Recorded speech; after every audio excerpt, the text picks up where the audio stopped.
Hi, Dr. Desmond, gastroenterologist. So I'm at Changi Airport going for family holiday.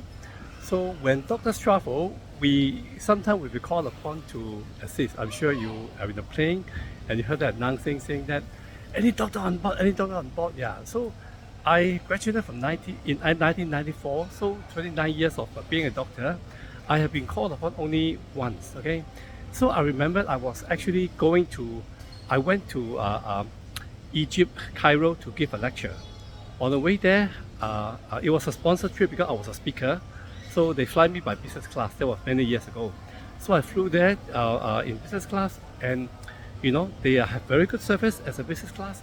On the way back, I was also in the business class, and I was that tired. Then I realized that Singapore Airlines at that time fly to Egypt 3 times a week. So I fly there, give a lecture, fly back for the next flight. On the flight back, it was the same crew, and they know that I'm a medical doctor. Somehow, I don't know how, okay? So anyway, so I was sleeping because I was so tired on the way back. So then suddenly someone tapped my shoulder. He says, Captain, hey, Dr. Y, we need some help with the bag.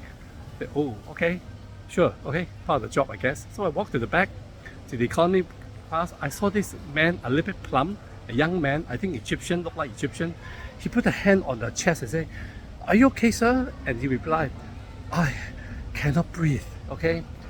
It's okay, so let's do the standard thing. We have something called ABC, airway, breathing, circulation kind of thing. But he looked quite well, he can talk to me in full sentences. They gave me a stethoscope and a set of equipment in case he collapsed and resuscitate. But I tried to listen to his lungs. It was almost impossible to hear because it was so noisy. The engine was so noisy. But they got the pulse oximetry, they had a BP set, they checked all the parameters, that was normal.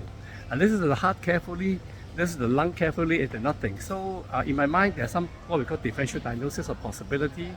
It could be pulmonary embolism, it can be a pneumonia, it can be pneumothorax. But when I examined him, I don't think he had any of these. So I told the staff, I think he should be okay. And the captain looked at me and said, Dr. Y, do we need to divert? So we are already somewhere I think in the Middle East. I think we left Cairo and then on the way to Singapore direct flight, somewhere on the air. So at the back, at that time I told the captain, I don't think we need to divert. I think it should be okay. I went back to my seat, sit down, and then they didn't call me about this patient again. So I guess he must have survived. And then just when I tried to sit down, I tried to sleep, I was full of excitement. At the back of my mind, I was thinking, what if I make a wrong judgment? What if he had acute myocardial infarct, a heart attack, or he got the pneumothorax, then he died? And my opinion given on the plane may be wrong because I don't have the usual assessment tools that I have, like my usual stethoscope, a quiet environment, an X-ray if I need it, an ECG machine if I need it. We don't have all this, so to make an assessment in a plane that's very noisy, without knowing the patient's medical history, it is very difficult. I would not be surprised if any doctor in the same shoe will make the wrong assessment. I can't even be sure 100% I make a right assessment, but I suppose it's okay. Then I think about this Samaritan rules. Apparently someone said that if a doctor, out of kindness, out of goodwill, give some assessment, give some help with a stranger, even if the help is wrong, it will be okay. That was what I read somewhere. But later on, my medical colleagues told me, no, there's no such thing. You still have to do the right thing.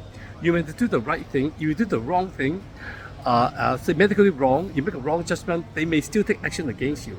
And even if there's a Samaritan law that I'm okay eventually, they may still take legal action against me, and I have to hire a lawyer to defend myself. And later I realized that my normal medical indemnity insurance may not cover because they only cover for my normal work as a gastroenterologist in Singapore. They don't cover work on the plane. They don't cover work as an aviation medical doctor. This is not what I'm insured for. And MPS doesn't cover any jurisdiction outside Singapore. So if the guy sue me in Cairo, Medical Protection Society will not cover my Cairo lawsuit. So all they come in my mind. So I can't sleep after that on the plane, even though you have business class or lie flat. And then later on, the captain come back to me and say, Dr. Y, I say, is the guy okay? Oh, the guy is okay.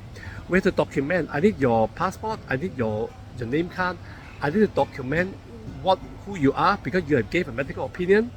And you need to write a short summary for documentation. Then I realized actually the whole thing is not so simple.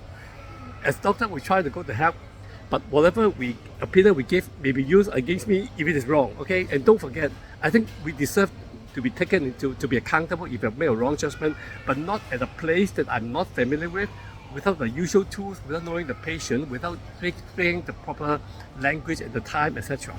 Anyway, I put in all the details and I just pray hard, nothing happened.